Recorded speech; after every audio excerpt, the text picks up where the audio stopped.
Hello, नमस्कार दोस्तों। आज हम बहुत ही इंटरेस्टिंग टॉपिक पे चर्चा करने जा रहे हैं।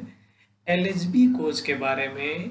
रोलिंग इन और रोलिंग आउट एग्जामिनेशन के टाइम कौन कौन से आइटम पे ध्यान दिया जाता है, कौन कौन सा आइटम चेक किया जाता है। तो दोस्तों, मेरा वीडियो अगर अच्छा लगे तो लाइक, सब्सक्राइब और शेयर जरूर कीजिएगा ताकि हम आपके लिए नए नए वीडियो ला सकेंगे। दोस्तों, तो आइए जानते हैं रोलिंग इन और रोलिंग आउट आइटम इन एलएचबी कोच। एलएचबी कोच में रोलिंग इन और रोलिंग आउट आइटम क्या क्या है। तो नंबर वन, हैंगिंग पार्ट के बारे में चर्चा करते हैं दोस्तों। आप लोग को फिगर के साथ पूरी अच्छी तरह से डिटेल से बताने वाले हैं। तो जानिए हैंगिंग पार्ट्स। पहला क्या जानते हैं दोस्तों? हैंगिंग पार्ट्स अर्थात झूला हुआ जो पार्ट है। सिक्योरिंग अरेंजमेंट, इसमें जो सिक्योरिंग अरेंजमेंट है उसको चेक किया जाता है, जैसे कि एंटी रोल बार। देख रहे हैं दोस्तों, एंटी रोल बार का पिक्चर आपको दिख रहा है। एंटी रोल बार को चेक करते हैं। एक्सल बॉक्स का फेस प्लेट को चेक करते हैं। इस फेस प्लेट को एक्सल बॉक्स का इसको चेक किया जाता है। डब्ल्यू एस पी केबल को यानी व्हील स्लाइड प्रोटेक्शन केबल को चेक किया जाता है। वाटर पाइप को चेक किया जाता है दोस्तों। इसको चेक किया जाता है वाटर पाइप को। चलिए दिखाते हैं आपको। यहाँ देखिए वाटर पाइप है। वाटर पाइप को चेक किया जाता है और बैटरी बॉक्स को चेक किया जाता है दोस्तों। समझ गए दोस्तों क्या क्या चीज चेक किया जाता है? ये तो हो गया हमारा हैंगिंग पार्ट्स का आइटम। फिर से दोहरा देते हैं ताकि आप लोग को स्पष्ट समझ में आ जाएगा। हैंगिंग पार्ट्स में हमारा जो सिक्योरिंग अरेंजमेंट है, जैसे कि anti roll bar, axle box face plate, W S P cable, आपका लिंक हो गया, वाटर पाइप हो गया। वाटर पाइप हो गया, देखिए वाटर पाइप का अरेंजमेंट अंडर फ्रेम में लगा हुआ होता है। वाटर पाइप हो गया, बैटरी बॉक्स हो गया। इन सब आइटम को दोस्तों हम लोग रोलिंग इन और रोलिंग आउट में चेक करते हैं। और क्या चेक करते हैं दोस्तों? नंबर दूसरा, हॉट एक्सल। हॉट एक्सल को चेक किया जाता है। तो उसको कैसे चेक करते हैं? उसमें से हम लोग देखते हैं किसी प्रकार का स्मेल तो नहीं आ रहा है या धुआं तो नहीं निकल रहा है एक्सल बॉक्स से। तो अगर हम लोग देखेंगे कि वहां से किसी तरह का स्मेल आ रहा है या धुआं निकल रहा है, तो हम लोग क्या समझेंगे कि गाड़ी हॉट एक्सल हो चुकी है। नंबर तीसरा, ब्रोकन पार्ट। हम लोग ब्रोकन पार्ट को चेक करते हैं। प्राइमरी और सेकेंडरी स्प्रिंग में देखते हैं हम लोग अगर कोई पार्ट टूट तो नहीं गया है, डिफ्लेक्टेड तो नहीं हो गया है, मतलब खिसक तो नहीं गया है एयर स्प्रिंग, उसको चेक करते हैं। जैसे देखिए दोस्तों, यहाँ पे टूटा हुआ पार्ट को दिखा रहा है। आप पिक्चर में स्पष्ट रूप से देख पा रहे हैं, यहाँ टूट गया है पार्ट। तो दोस्तों इस तरह का चीज यहाँ भी देखिए स्प्रिंग के नीचे है ना, ये वाला पार्ट टूटा हुआ है। तो हम लोग इस ब्रोकन पार्ट को चेक करते हैं। डिफ्लेटेड एयर स्प्रिंग को चेक करते हैं। एयर स्प्रिंग कहीं डिफ्लेटेड मतलब खिसक तो नहीं गया इधर उधर या चिपक तो नहीं गया है, उस तरह के सिचुएशन को हम लोग देखते हैं। तो अगर वैसा होगा तो हम लोग समझते हैं कि गाड़ी में प्रॉब्लम आ गया है, अब उसको रिपेयर करना होगा। अगला जानते हैं दोस्तों, नंबर 4, व्हील स्किडिंग। हम लोग देखते हैं व्हील स्किडिंग कैसे चेक करते हैं। तो हम लोग किसी तरह का अनयूजुअल साउंड, अगर किसी तरह का मतलब अजीब टाइप का साउंड अगर हम लोग को सुनाई दे रहा है, कहाँ से? व्हील ट्रेड से। ये जो देख रहे हैं ये व्हील, ये वाला पार्ट व्हील का ट्रेड कहलाता है दोस्तों।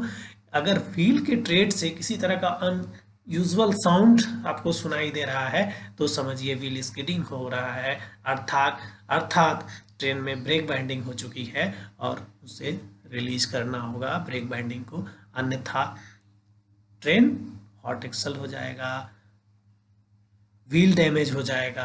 अब बहुत सारा काउज है, अगले वीडियो में जानेंगे दोस्तों। तो 4 नंबर हम लोग जान गए कि रोलिंग इन रोलिंग आउट में क्या क्या चेक करते हैं। चौथा नंबर समझ गए। अब हम लोग चलते हैं 5वें नंबर पे दोस्तों। 5वें नंबर पे क्या चेक करते हैं, एयर प्रेशर लीकेज।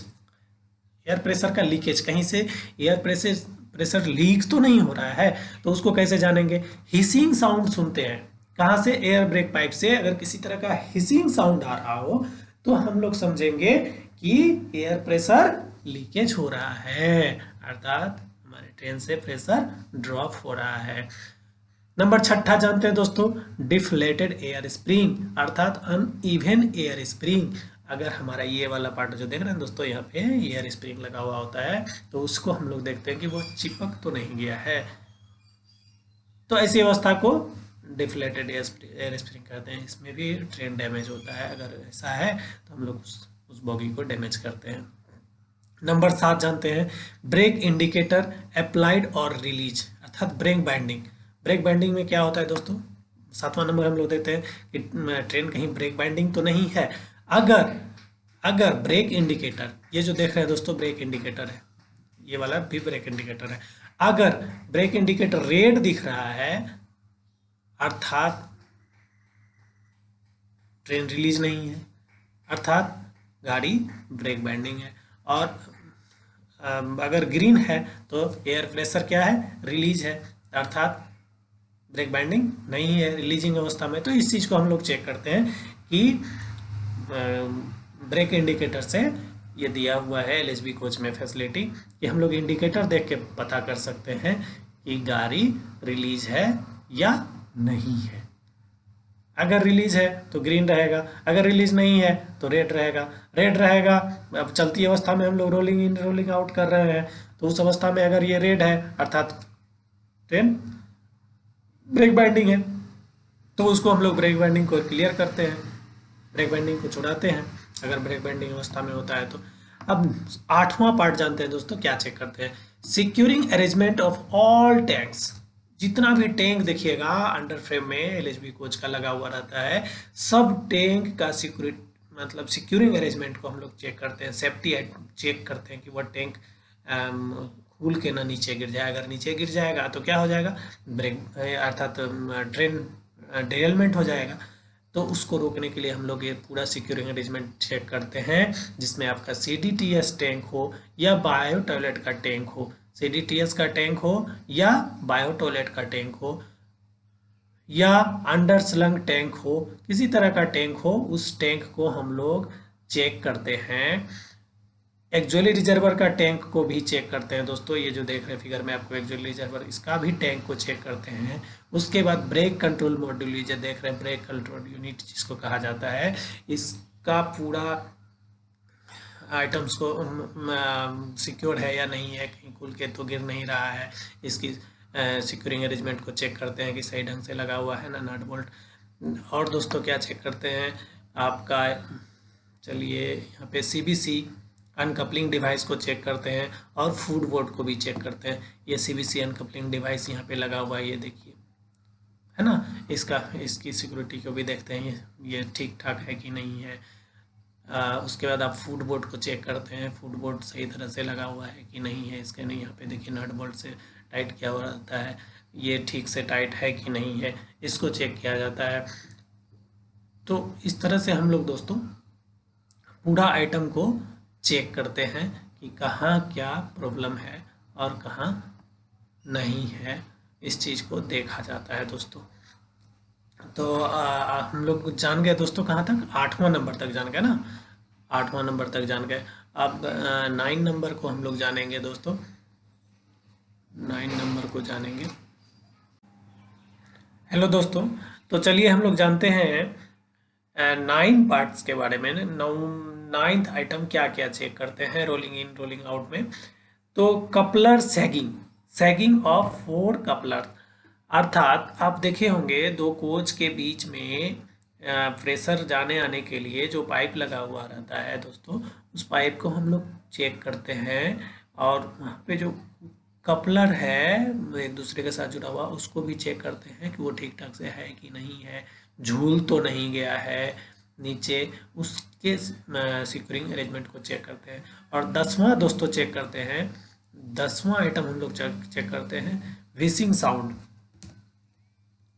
व्हिसिंग साउंड को चेक करते हैं कि हमारा जो ब्रेक पैड है, हमारा जो ब्रेक पैड है वहाँ से किसी तरह का सिटी का आवाज़ तो नहीं आ रहा है। ब्रेक डिस्क को चेक करते हैं, ब्रेक डिस्क कहीं टूट फूट तो नहीं गया है, वहाँ से किसी तरह का आवाज़ तो नहीं आ रहा है।